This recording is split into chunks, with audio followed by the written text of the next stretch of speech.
It's day 3 of me launching a show called Like Really Creative.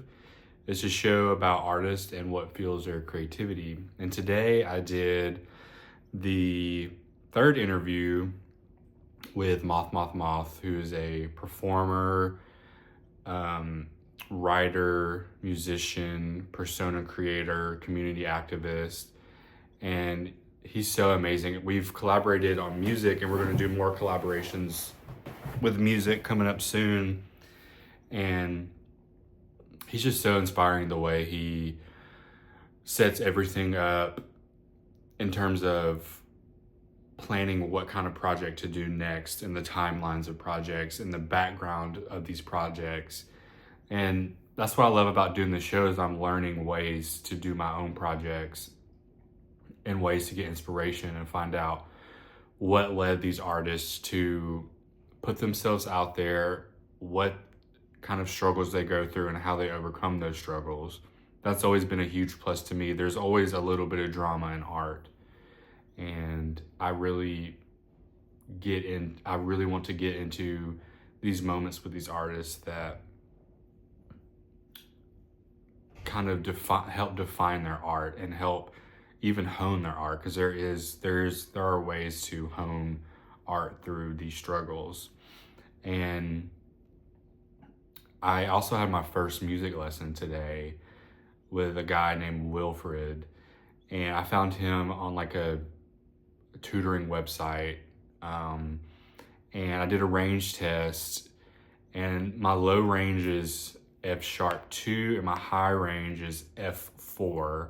So now I know when I'm making music and starting to sing more, now I know what to play with on the piano, what notes I can play, make melodies within that range. So it just helps me narrow down my music production and singing even more.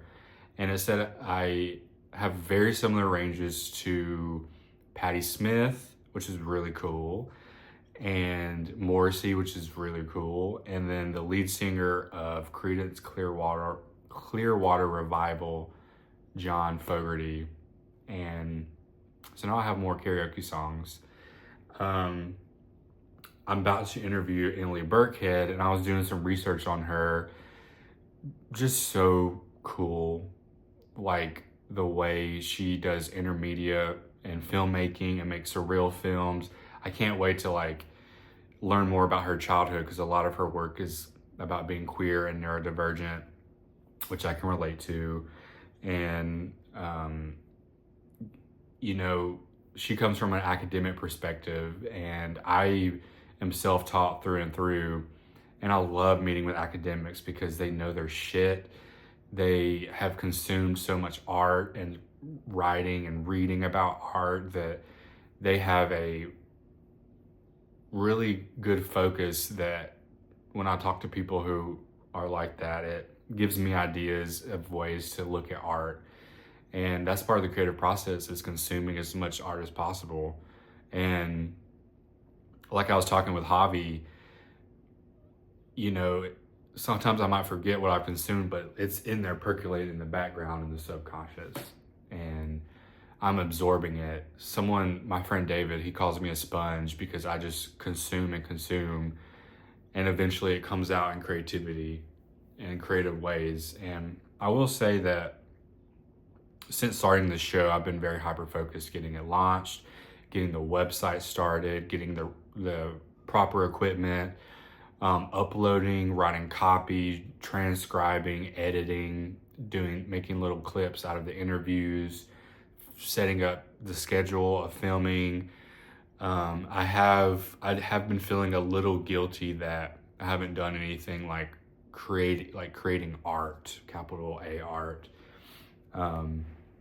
But this coming up week, I have 2 music collaborations with my friend Ezra. I produced a beat and background vocal or background instrumental for a song he wants to speak and rap over. And then Friday, I'm producing a song from scratch with Moth, which will be really cool. I can't wait for Moth to start releasing music. I know people are going to eat that shit up.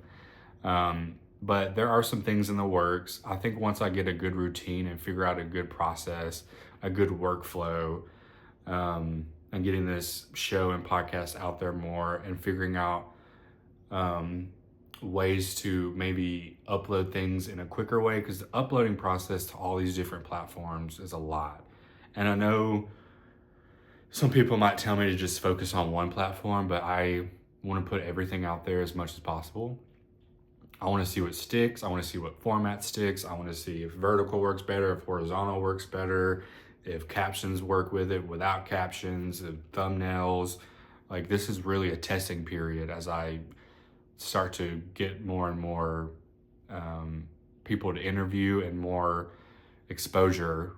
And hopefully this will grow to something bigger. That's my goal. I want to have a big platform for these artists and to be able to meet and talk to these artists and pick their brains and, you know, highlight it, because it needs to be out there. I feel very strongly about that. And I feel strongly that this is my path. So let's see what happens.